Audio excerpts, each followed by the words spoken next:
Welcome back to the introductory video on AP World History. So if you recall from the last video, we were addressing this question about how is this course, AP World History, like a Rubik's Cube?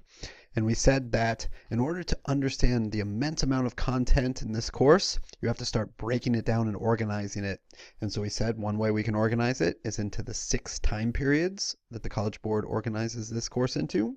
We can also start breaking it down and understanding the various geographic regions. In this video, we'll focus on the various themes that we can break the course down into. So AP World History is divided into 5 themes, and they follow the mnemonic device of SPICE.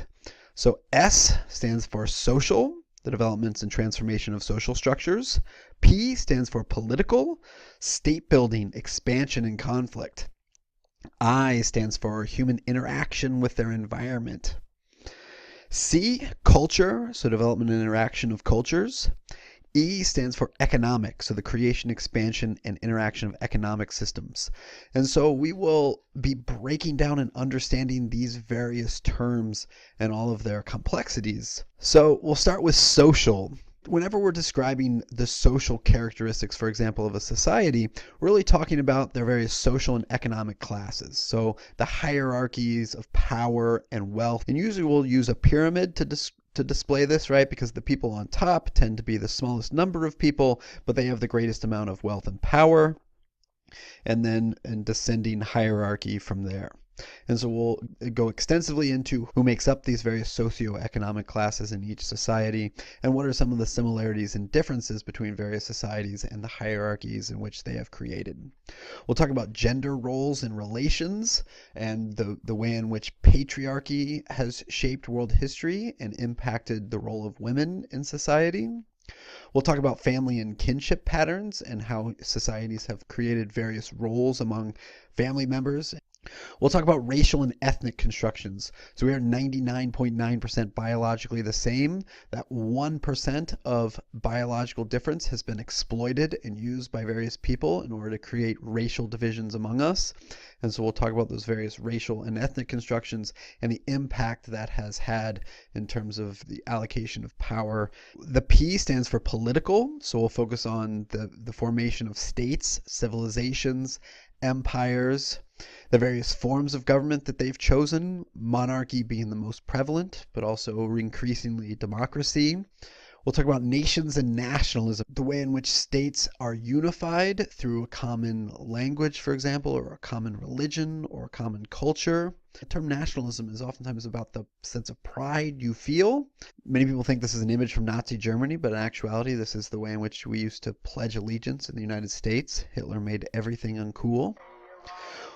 We'll talk about revolts and revolutions, right? The attempts to replace a government by the people, and the successful attempts, which are revolutions, the overthrow and replacement of the government by the people using force, revolution. We'll talk about the formation in the 20th and 21st centuries of global organizations like the League of Nations and the United Nations. And so those international political bodies that have formed in order to address global issues. For interaction with the environment, we'll talk about migration patterns, so how human beings spread out initially across the various continents.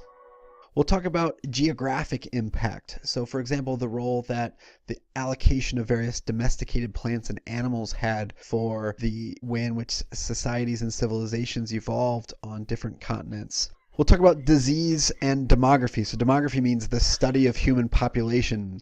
And so for the connection between, for example, food and more people. So in order to sustain a larger population, you're always going to need new food supplies. We'll talk about the impact of the spread of diseases across trade networks, like the bubonic plague. When we talk about cultural themes, we're really focusing on religion and philosophies, so these various religious traditions and philosophical traditions. We'll discuss how these traditions originated, how they spread, what are the major beliefs, and then how these traditions in many places mixed over time.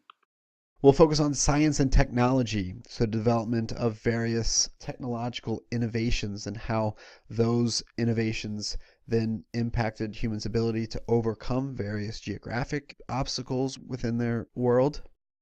We're talking about the development of art and architecture. So you have to be able to see various pieces of architecture like this Mayan temple here or this Greek Parthenon. For E, we'll talk about economic exchange. So we'll spend a lot of time talking about trade and commerce and the way in which goods are exchanged, within societies, intra-regional trade, but also inter-regional between societies. We'll talk about the role of agricultural and pastoral production.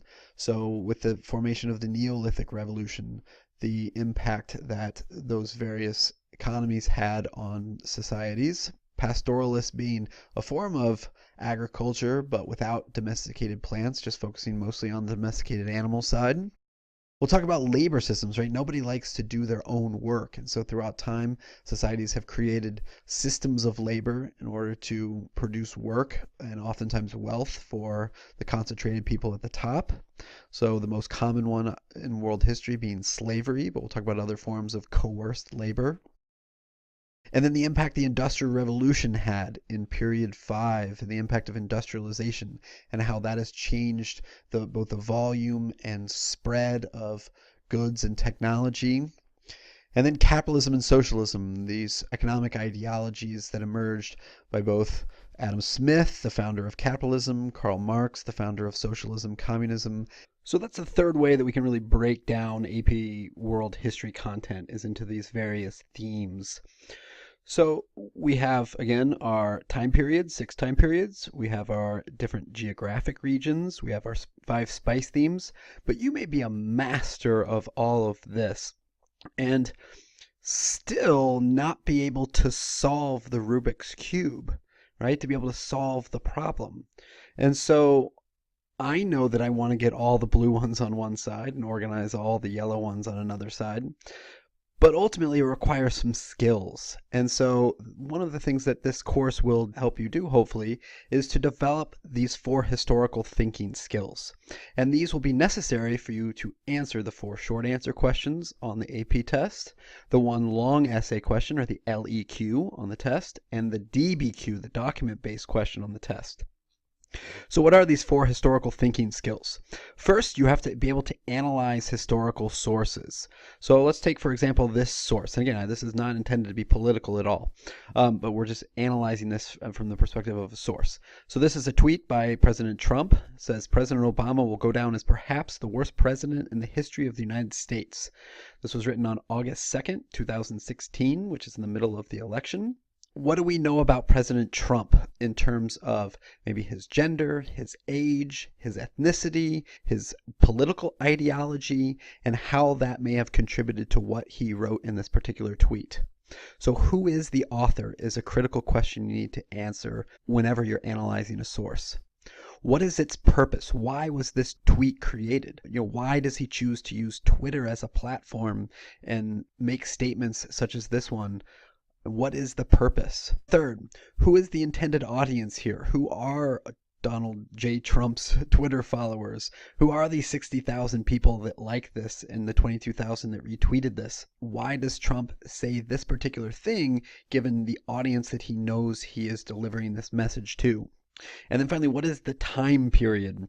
We can see here that this tweet was on August 2nd, 2016.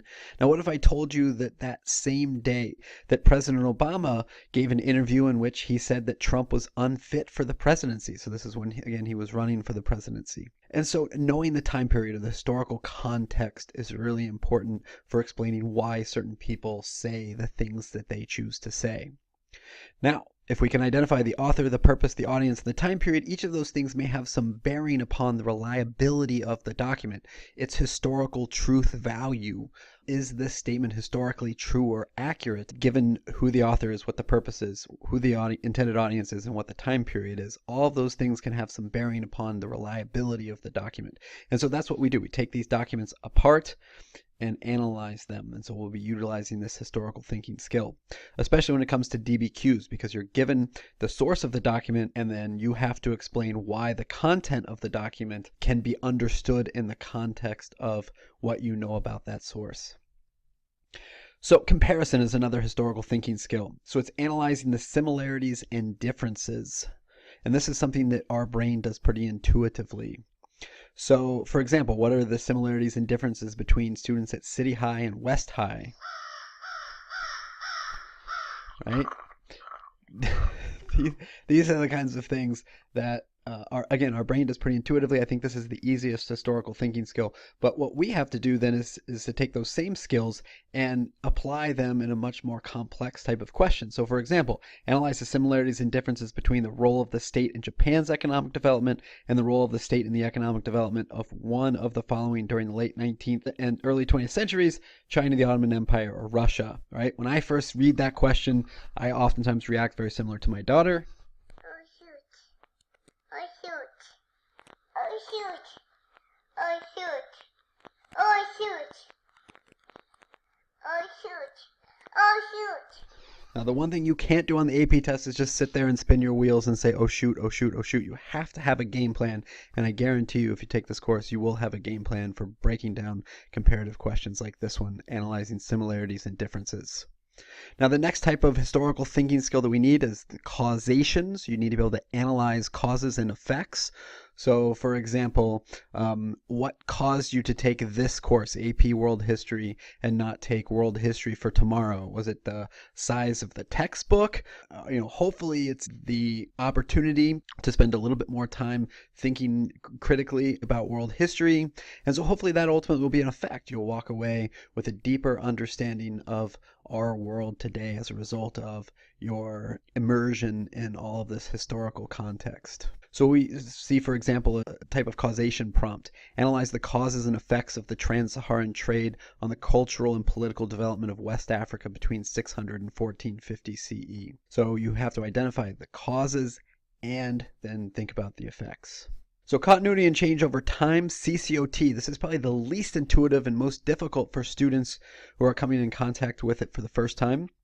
When you think about continuity, things that have stayed the same, and then things that are changing over time. So what they'll do is they'll give you a time period, and they'll give you a particular region, and they'll say, all right, what has stayed the same? What has ultimately changed? And one example of this is using this video about gymnastics.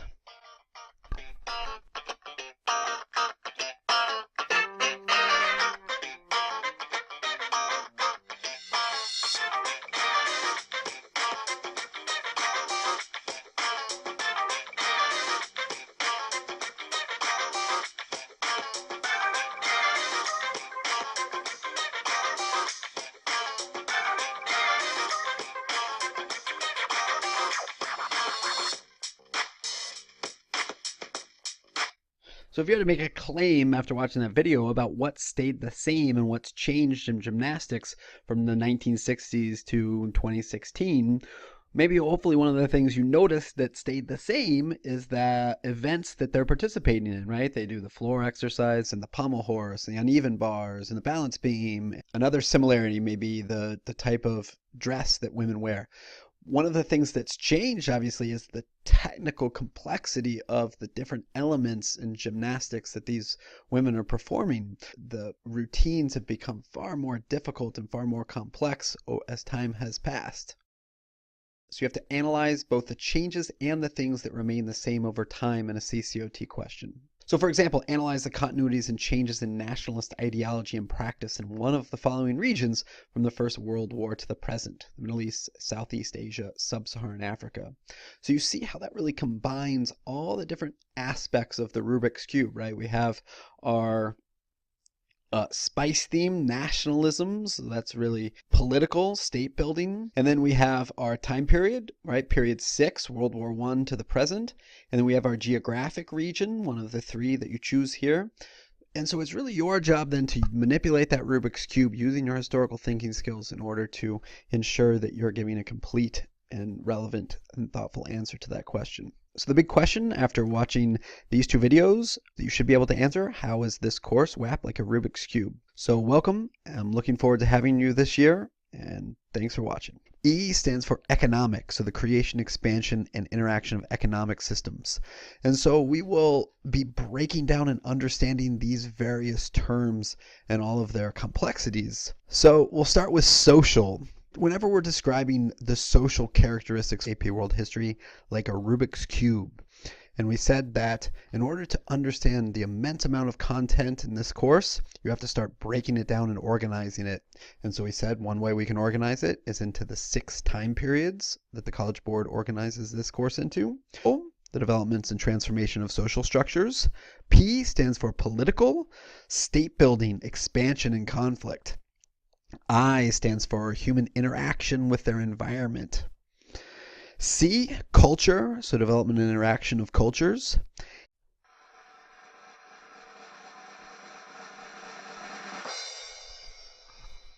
Welcome back to the introductory video on AP World History.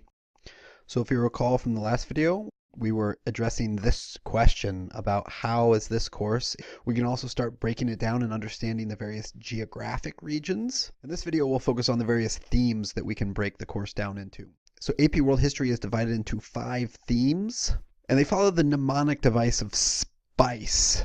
So S stands for social,